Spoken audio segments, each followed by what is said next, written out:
Joining me now is Federal Minister for Emergency Services, I should say, Murray Watt, here in the studio. Thanks for your time. Good to be with you, Tom. Disaster funding, these are just the latest allegations. Do we need to take this out of the hands of politicians? Look, I think ultimately these sorts of decisions are made by elected representatives, but I think what we need to make sure of is that we have really robust processes for determining who gets what, whether it becomes a disaster funding or other forms. And of course, the former government made it an art form to rort that sort of funding, and then New South Wales former Deputy Premier John Barilaro was doing the same thing. So, you know, I think that we do need to make sure, and that's what we're trying to do with the processes that we're putting in place. But I mean, what you're saying is, oh, the other guys did it, we won't. That is a bit of a red flag, if you like. Call me a cynic as a journalist when you hear a politician say that. Why not at least change the rules? What about this? I mean, if you as a politician make the decision, you release at the same time what it's based on, departmental advice, whatever it might be. And if you're differing from that, you say why. What about that level of transparency? Well, that's certainly our intention when it comes to disaster mitigation funding that we'll be allocating through our new Disaster Ready Fund.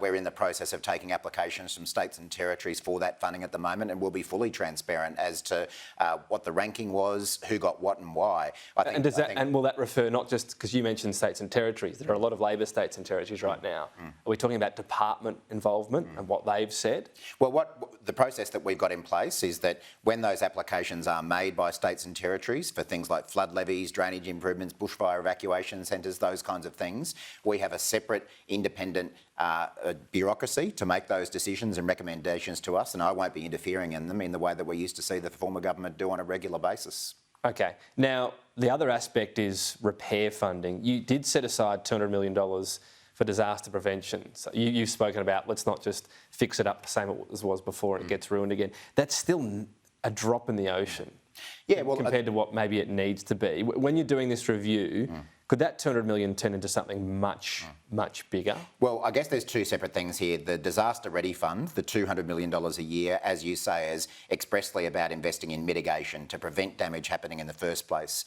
But of course, beyond that, we continue to spend billions of dollars every year in recovery and repair after these events occur. And that's the funding that we've just announced a review of, headed by Andrew Colvin, the former head of the Bushfire Recovery Agency. What we want to do is make sure that those billions are also invested in a way that actually future-proofs us for future natural disasters as well. So I would expect that the full amount of money that's being spent on infrastructure and community resilience will be much bigger than that $200 million a year. But the key to that is a dedicated fund that doesn't rely on disasters happening in the first place. It's getting in ahead of the disasters rather than reacting. But there'll continue to be substantial funding after the event as well. Right, but does that mean that the $200 million, is that just your sort of first dipping of the toe into this, that would be a lot bigger? Well, the funding source for that is that the former government's emergency response fund, the one that I think we talked about a lot, that didn't spend any money on disasters. And that's effectively a future fund that is invested every year, and the $200 billion a year is effectively the investment returns on average coming out of that. So that's locked in, there's legislation to preserve it. What I'm saying is that there will always be additional funding from governments after disasters occur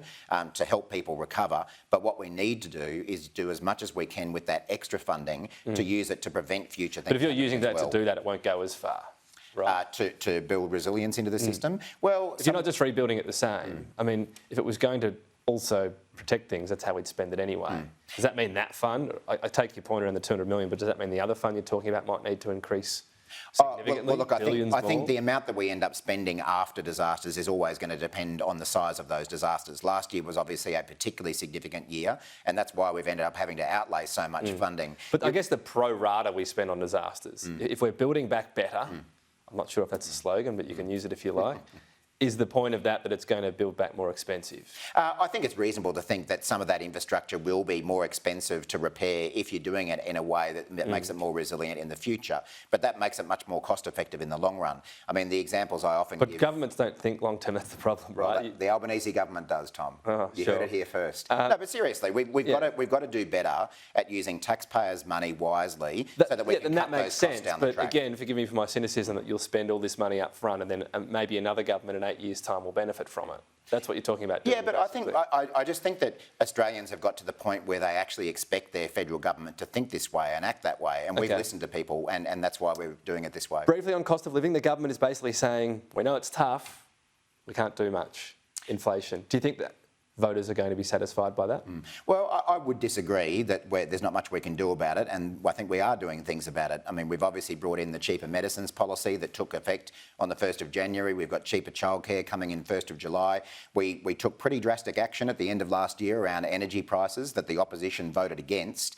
So I think in a range of ways we are stepping in to assist Australians. But the reality is inflation is high worldwide, and that's why we're trying to structure our budget in a way that we don't add to inflation, so that can come down over time. Of course, there's a really direct link between inflation and interest rates, so it's in mortgage holders' interest that we try to get inflation under control as well.